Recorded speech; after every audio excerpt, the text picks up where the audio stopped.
All right, thank you guys so much. My name is Stuart Andrew Hill. I go by the nickname Stu Hill. And I have a question and a story for your consideration. Do nicknamers always go nameless? From the age of 14 to 18, I actually went by the nickname of Stu Dog. Two of my brother's friends, he's here tonight, Billy McIntosh and Eddie Noah, nicknamed me Snoop Dogg, just like Snoop Dogg, except with Stu, which makes perfect amount of sense for me being a lanky white kid. Now the funny thing is, my brother still calls me Stu Dog to this day, but we don't ever give Billy or Eddie credit for that. And in my current job where I work at, ideas equal currency, and I have a hard time believing that Billy and Eddie shouldn't get more credit for that idea. So why am I thinking about all this? Because Ally Sports, who puts on the Do Action Tour, was trying to nickname Icelandic snowboarder Halldór Helgason, who was a rookie this year, and I wanted to participate. I thought, I think I can come up with a nickname for this kid. But before I do that, I'm going to look back at all the great nicknames in sports. Shoeless Joe Jackson, one of the greatest nicknames of all time. Shoeless Joe was actually taking a swing. Well, first of all, his feet were hurting him. Took off his shoes, walked up to bat, knocked out a home run. While running to first base, one of the opposing team members yelled at him, "You shoeless son of a bitch," which was shortened down to Shoeless Joe. Magic Johnson, one of the greatest nicknames in sports, his freshman year in high school went for 36, 16, and 16, causing a local sports writer to call him Magic, which stuck with him ever since. Another great nickname, the Fridge, William Refrigerator Perry. 1985 Chicago Bears, his teammates actually nicknamed him the Fridge, not because he was as big as a refrigerator, which he is, but because he could eat the contents of a refrigerator, which I thought was great. Local boy Daryl Moose Johnson. He was actually nicknamed by Babe Laufenberg, which is kind of a disappointment for me.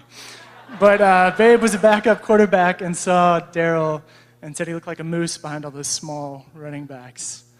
Gilbert Arenas, a personal favorite of mine, even though he might be going to jail. Gilbert was nicknamed by WizNuts.com, which is a Washington Wizards fan forum, and they actually came with that name. A local sports writer picked it up, and they asked Gilbert if he liked it, which he did, and it stuck with him ever since. So what did I learn? 5 great nicknames. What did I pick up? Is that you don't really have to be that close to nickname. You don't have to be near somebody. In fact, that distance, the farther you are from somebody, you can probably gather something that would be some sort of great insight. Which leads me to my boy Halldór. Here, I love him. I know that he likes Red Stripe from this picture, even though he's 16. And he also has a computer that says, "I love ass," the sticker on his computer.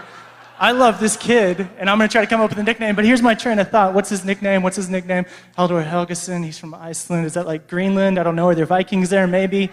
Alliteration, something with H, double cork, helix-ish, geometry. I got it.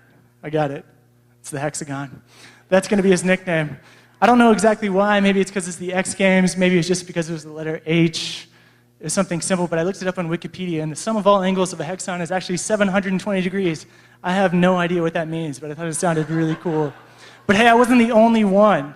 HC Squared and Corky were 2 other names that were out there. And they put it up to a twit poll, and actually I emailed 8 of my friends. 7 of them voted for the hexagon, 1 of them voted for Corky. And 9 votes total, and I'm the winner. I have nicknamed a no-name Icelandic snowboarder in the Do Action Tour. This was so big for me. It was huge.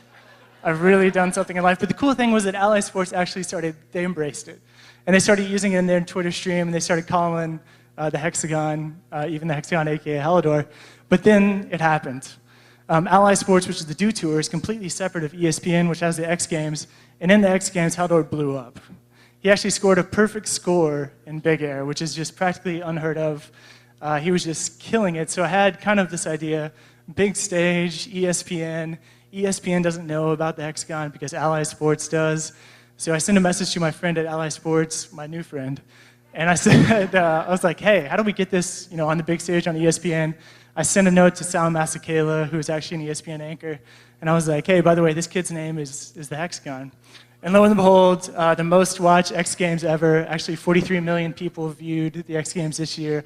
On the last day, summarizing it all, Sal Masekela used it not only once, twice, but 3 times in summarizing Halldór's events. So it was awesome. I was so excited. But the question still remains, do nicknamers always go nameless? And the fact of the matter is true. Yeah, I will never go down as being responsible for this. But if you remember from the promotion, I was promised a T-shirt, which I did receive. Thank you guys so much.